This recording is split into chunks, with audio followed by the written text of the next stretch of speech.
CBS News' Maurice DuBois takes a closer look at the timeline. Despite 90-degree heat, thousands descended on the Butler Farm Show, about 100 acres used for agricultural exhibitions and a place where Donald Trump has appeared before. Butler County voted overwhelmingly for Trump in 2020, so this was expected to be as friendly a crowd as you'd find in the country. The former president and presumptive Republican nominee took the stage at 6:03 p.m. Hello, Butler, and hello to Pennsylvania. At about the same time, a man was spotted on the roof of a building about 160 yards away. He was carrying an AR-style semi-automatic rifle. Spectators alerted police. We noticed a guy crawling, bear crawling up the roof of the building beside us, 50 feet away from us. So we're standing there, and, we're pointing at the guy crawling up the roof. And he had a gun, right? He had a rifle. A rifle. We could clearly see him with a rifle, absolutely. We're pointing at him. The police are down there running around on the ground. We're like, hey, man, there's a guy on the roof with a rifle. And the police were like, huh, what? Like they didn't know what was going on. We're like, hey, right here on the roof. We can see him from right here. We see him. He's crawling. And next thing you know, I'm thinking to myself, why is Trump still speaking? Why have they not pulled him off the stage? An armed officer attempted to check the roof. Michael Sloop is the Butler County Sheriff. He spoke with CBS station KDKA. All I know is the officer had both hands up on the roof to get up onto the roof, never made it because the shooter had turned towards the officer, and rightfully and smartfully, the officer let go. And then what happened next? Well, assuming that the shooter turned his rifle back over towards the crowd and the rally and started shooting. Probably 20 million people. At 6:11 p.m., Mr. Trump was talking about immigration. Then the first three shots, which came from his right. Take a look at what happened.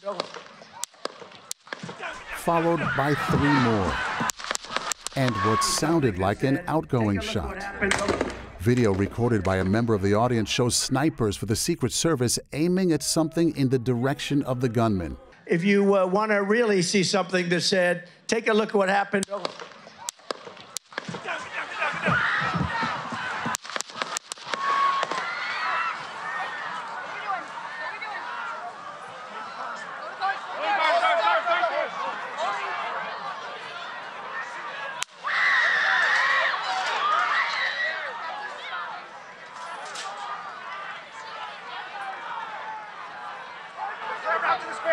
Moving the spare. Hold. When you're ready. On you.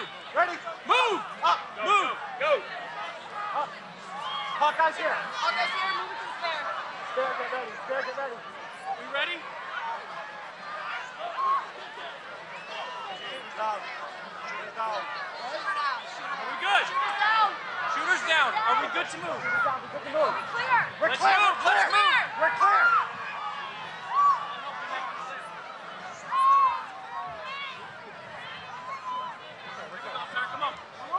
Let me get my shoes. Got you, sir. I got you, sir. Let me get my shoes, sir. Hold that in your head. It's bloody. So we got to move to the bus. Let me get my shoes. It took a minute and a half to get the former president off the stage, and as they tried to hustle him to his waiting SUV, he raised his fist several times in defiance and seemed to say, "Fight."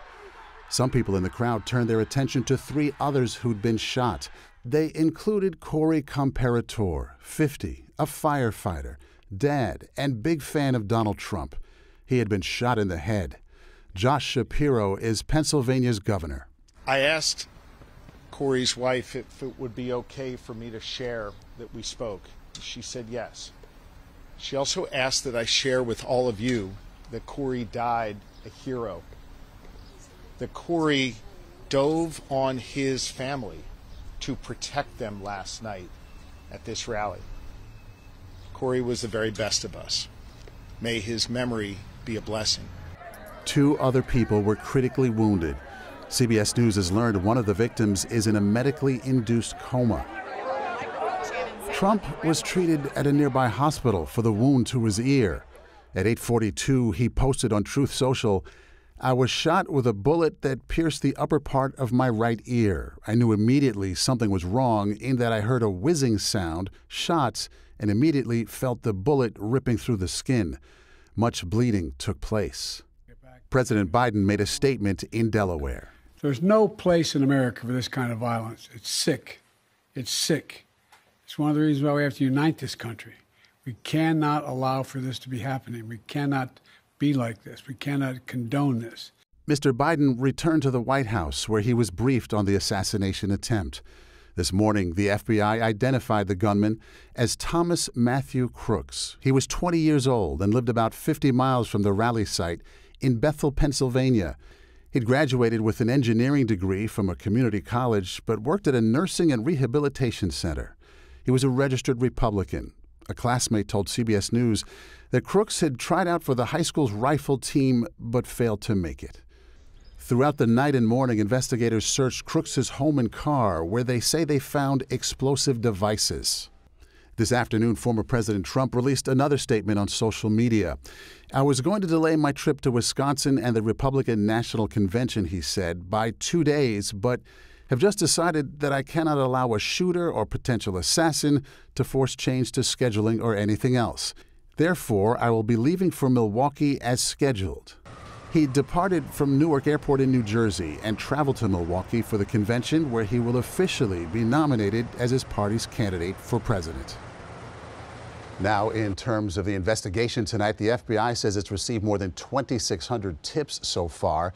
Investigators are now working on that timeline in reverse now, if you will, from the shooting and all the moments leading up to it, as they dissect the would-be assassin's life in the days and months prior to July 13th. Nora.